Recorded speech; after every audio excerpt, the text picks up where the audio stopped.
Hello friend, today we are going to learn how to round numbers. Rounding means we find a nearby number that is simpler and easier to work with. Let's learn the trick together. Here is the big rule. Look at the little helper digit right next to the place you are rounding.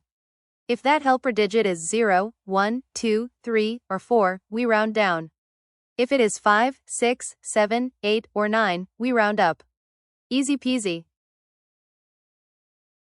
When we round to the nearest 100, we look at the tens digit. That is the digit in the middle. It is our helper that tells us to go up or stay down. Let's look at 255. The tens digit is 5. Is 5 big enough to round up? Yes, 5 means we go up. So 255 goes up to the next 100. 255 sits between 200 and 300.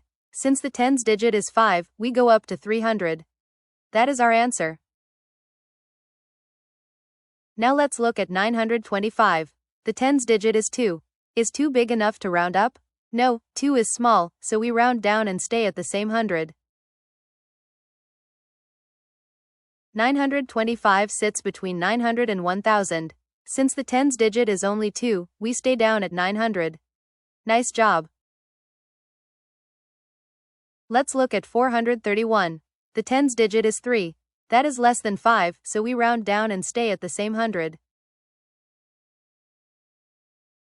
431 sits between 400 and 500. Since the tens digit is 3, we stay at 400.